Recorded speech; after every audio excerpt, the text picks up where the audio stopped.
Halo semuanya, kali ini kita akan belajar tentang sistem komputer perangkat keras atau hardware pada mata pelajaran informatika kelas 7 semester ganjil. Adapun peta konsep perangkat keras komputer, yang pertama ada perangkat masukan, yang kedua ada perangkat pemrosesan, yang ketiga ada perangkat keluaran, dan yang keempat ada perangkat penyimpanan. Perangkat keras atau hardware adalah komponen fisik yang terlihat, dapat disentuh, dan memiliki bentuk yang membedakan data yang beroperasi dan yang ada di dalamnya.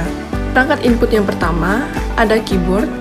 Nah, keyboard ini digunakan untuk memasukkan teks, angka, dan perintah lainnya ke dalam komputer.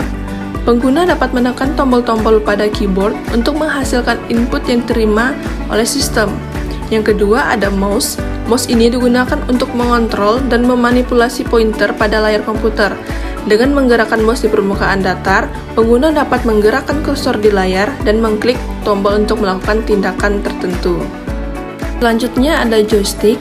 Joystick ini adalah perangkat input yang sering digunakan dalam permainan komputer. Joystick memungkinkan pengguna untuk mengendalikan pergerakan karakter atau objek dalam permainan dengan menggerakkan tuas atau tombol pada perangkat tersebut. Selanjutnya ada scanner. Scanner ini digunakan untuk memindai dan menyalin data dari kertas besi grafik, gambar, foto, atau tulisan menggunakan alat membaca optical data reader. Cara kerja scanner adalah dengan menempatkan sebuah objek di atas kaca yang kemudian akan dibaca oleh optical data reader. Selanjutnya ada mikrofon. Mikrofon ini adalah peranti yang mengonversi suara menjadi sinyal elektrik. Peranti ini digunakan untuk memasukkan suara ke komputer. Suara tersebut dapat direkam sebagai perintah untuk komputer dan diteruskan melalui media komunikasi antar komputer. Selanjutnya ada barcode reader.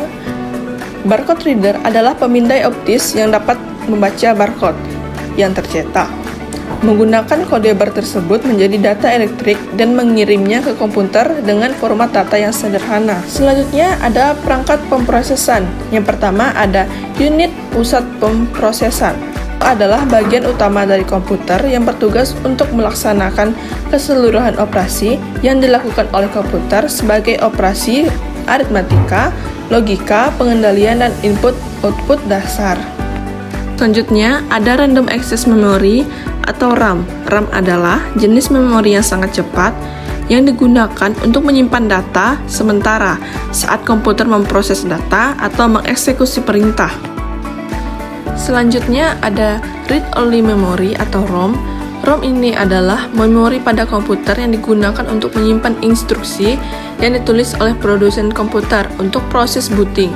Instruksi yang disimpan oleh ROM disebut firmware. Selanjutnya ada alat output. Yang pertama ada layar monitor.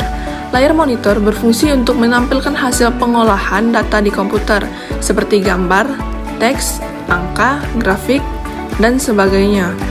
Yang kedua ada printer. Printer ini digunakan untuk mencetak gambar, foto, dokumen dalam bentuk media kertas. Yang ketiga ada speaker. Speaker adalah alat untuk menghasilkan suara dari komputer seperti musik, percakapan di film, dan efek suara lainnya. Yang terakhir ada perangkat penyimpanan. Yang pertama ada hard disk drive atau HDD. HDD ini adalah media penyimpanan data dalam lapisan magnet pada piringan bulat. Komponen utama hard disk diantaranya ada piringan logam, header baca tulis, dan rangkaian elektrik pada PJB. Selanjutnya ada solid state drive atau SSD.